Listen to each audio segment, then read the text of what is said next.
আমি এখন রান্না করতেছি সিম, বাতি সিম দিয়ে রুই মাছ রান্না করতেছি। এখন দুপুরের খাবার শীতের দিনে রান্না বান্না সেই লাগে, গরম থাকলেও ভালো লাগে।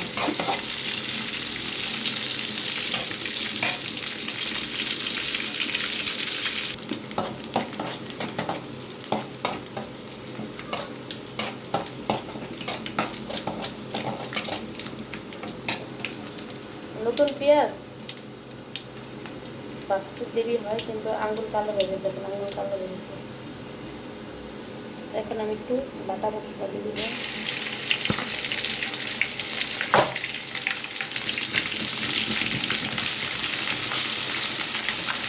এখানে আমি একটু দিয়ে দিচ্ছি মরিচের গুঁড়া এবং হলুদের গুঁড়া।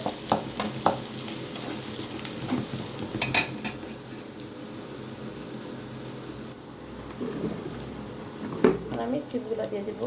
এটা চিন দিয়ে রুই মাছ রান্না করবো, অল্প কিছু খাবার হবে, আলু দিব না।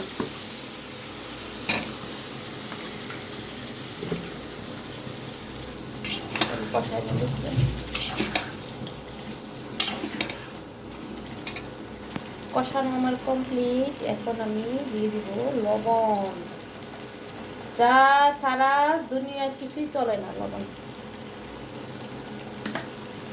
সবচেয়ে আমি ভালোবাসি লবণকে, দরকার মতো ভালোবাসি, দরকার ছাড়া ভালোবাসি না। লবণ হলো সবচেয়ে সব কাজে লাগে, সব তরকারিতে লাগে, না দিলে মজা লাগে না।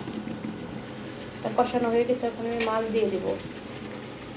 আস্তে ফুটুক, এখন আমি মাছটা, এই যে মাছ দিয়ে দেব। হয়ে গেছে। আরেকটি মাছ আছে, এটা পরে দিয়ে দিব। মাছটা ভেবে কষালে কি হয়, ফ্রিজে মাছ রাখা মাছ কিন্তু লবণ ঢোকে, মশলা ঢোকে।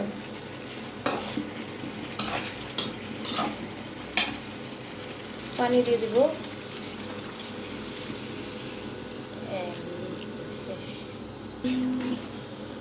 হয়ে গেছে, এখন আমি বলকাবো।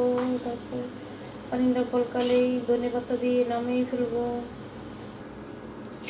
আজকে বাতি সিম দিয়ে খাবো। সিমের বিচি কিন্তু অনেক খেলে চুলের জন্য অনেক উপকার। সিমের বিচি খুব ভালো। এটা একটু বলো করতেছে, আমি এটা অফ করে দিলাম কারেন্টের চুলা। আমি এখন এই যে গ্যাসের চুলা, একটু গ্যাস আসছে, দিয়ে দিলাম এটাতে। এটা আস্তে আস্তে। ধন্যবাদ সবাইকে।